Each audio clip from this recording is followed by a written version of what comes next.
দেবলীনার মুখের উপরে উচিত জবাব দিল কুসুম। সম্পূর্ণ জানতে হলে চ্যানেলটি সাবস্ক্রাইব করে ভিডিওতে লাইক দিয়ে দেখতে থাকুন। কুসুম সিরিয়ালের আজকের পর্বের শুরুতেই দেখা যায় কুসুমকে ধাক্কা মেরে ফেলে দিলে আয়ুষ্মান এসে পেছন থেকে ধরে নেয় এবং বলতে থাকে, কুসুম তুমি কিভাবে পড়ে গেলে? তখন কুসুম যে বলে দেবে সত্যিটা, তখন দেবলীনা ভয় পেয়ে যায় মনে মনে যে আয়ুষ্মান এসেছে আমাকে কনভিন্স করার জন্য। এই কুসুমটা আবার সব কিছু পাকিয়ে দিল না, গন্ডগোল হয়ে গেল সব কিছু। এদিকে আয়ুষ্মান জিজ্ঞাসা করাতে কুসুম মিথ্যা বলে দেয় হোঁচট খেয়ে পড়ে গেছি। তখন আয়ুষ্মান মনে মনে বুঝতে পারে যে দেবলীনা তাকে ধাক্কা মেরেছিল, সবটাই কুসুম মিথ্যা কথা বলল। এরপর কুসুমের হাতে দেখে অনেক বড় চোট লেগেছে, দেবলীনা তার গায়ে আঘাত করেছে। সেটা দেখে আয়ুষ্মান তাড়াতাড়ি করে তার রুমালটা দিয়ে দেয় এবং কুসুমকে সেটা মুছে নিতে বলে। এদিকে দেবলীনা আর মা কুসুমকে আবার বাড়ি যেতে বলে যে ওষুধ লাগিয়ে দেওয়ার জন্য, কারণ আয়ুষ্মানের সামনে তারা নাটক করছে। এবার এদিকে আয়ুষ্মান বলেন, না থাক, দরকার নেই, কুসুমকে আমি নিয়ে যাচ্ছি। তারপর কুসুমকে নিয়ে যাবে বাড়িতে। তখন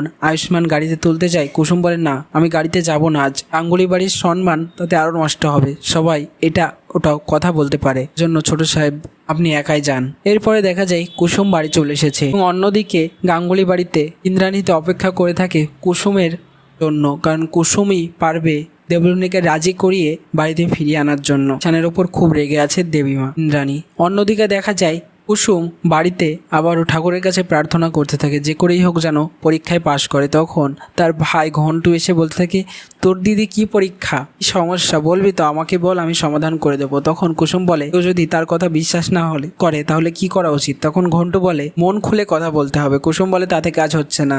তখন ঘন্টু বলে, তাহলে দিব্যি কাটতে হবে যে যাকে ভালোবাসে বেশি। তখন কুসুম খুব খুশি হয়ে যায় এবং ঘন্টুকে নিয়ে চলে আসে দেবলীনার বাড়িতে এবং তাকে আবারও কনভিন্স করতে থাকে যে ঈশান সাহেবের সঙ্গে কোনো সম্পর্ক নেই, তার সঙ্গে 3 মিনিট ধরে কথা বলতে চায়। তখন দেবলীনা তো কোনো মতেই রাজি হয় না, শেষ পর্যন্ত সে রাজি হয় আর বলে যে তুমি অপেক্ষা করো এখানে যতক্ষণ না আমি ডাকি। বাড়িতে সবাইকে ডেকে এনেছে দেবলীনা, তাদের মাঝে কুসুমকে আবার ডেকে নেয়। তারপর সবার সামনে বলতে থাকে এই কাজের মেয়ে ঈশানকে ফাঁসিয়েছে এবং তাকে ভালোবাসে। তখন কুসুম বলে, এখানে ডাকলেন আর এইভাবে কেন বলছেন? তখন দেবলীনা বলে, এখানেই বলো তোমার কি কথা আছে। কুসুম তখন ঘন্টুর মাথায় হাত দিয়ে বলতে থাকে, আমার ভাই হচ্ছে আমার প্রাণের মানুষ, আমার খুব ভালোবাসার একজন, তাকে আমি মাথায় হাত দিয়ে বলছি আমি সত্যি এটা করিনি।